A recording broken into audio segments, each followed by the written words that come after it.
Welcome back to another show and tell video. Today we're taking a quick look at a couple of SOG keychain knives. So SOG would stand for Studies and Observation Group, but this is the knife making company, not the actual SOG itself. So if we go ahead and take a look here, I'm going to go ahead and fold this one up. As you can see, they're both key-like shaped with the kind of the bitting cuts along the key edge. Both sides of the knife have the SOG, sorry, there we go, SOG stamping into there, as you can see, plus a little bit of a diamond pattern for grip into the surface on both sides. The knives themselves are riveted together, so they're not intended to be disassembled for any maintenance or cleaning. Basically, once these are put together, they're intended to stay together. So let's go ahead and just take a look at one of these. You see the rivet pattern there, matches up on both sides.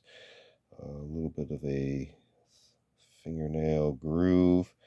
As you can see, this one already kind of wants to come out on its own. This one is rather old, but once in place, it sort of friction locks, snaps into place. So that is pretty firm.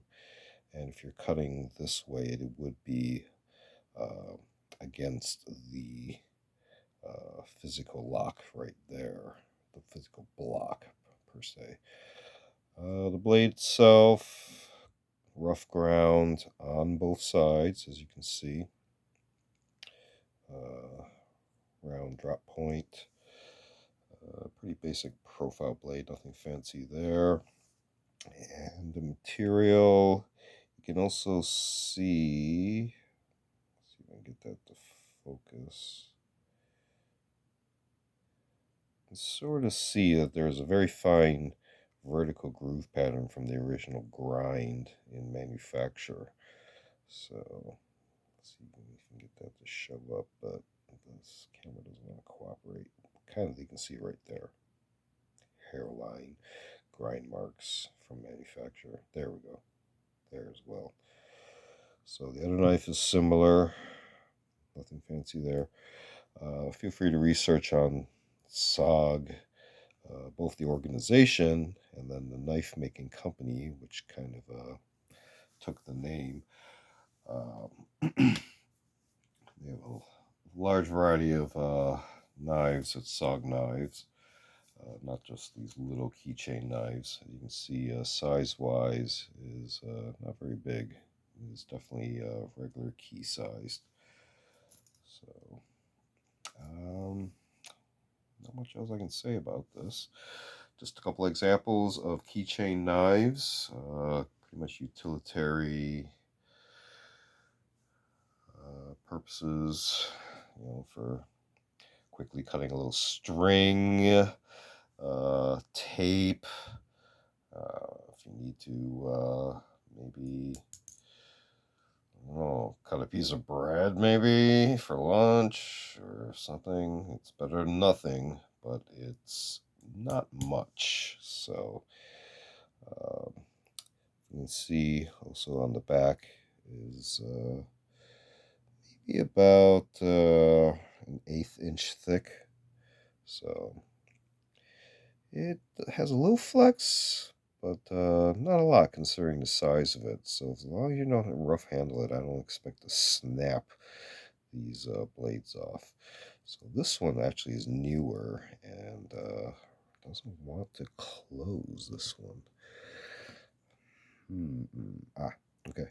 Here's the lock mechanism on the back. Almost forgot to mention that. Your button right here that releases it and goes into place. So this one, this one wants to pop out a little bit on its own too. But this one, Yeah, the lock mechanism is kind of effed. You can see I can easily close this on its own without even using this. So this probably could use a little oiling to loosen that up. You can see in that position versus this one. This one is protruding definitely out into full position so it can be activated to release the blade from lock position. This one, on the other hand, yeah, it's definitely older and probably could use a little cleaning or oiling. But with it being riveted together, I have to be kind of careful how I go about doing that. So something to keep in mind with this type of low cost assembly knife design.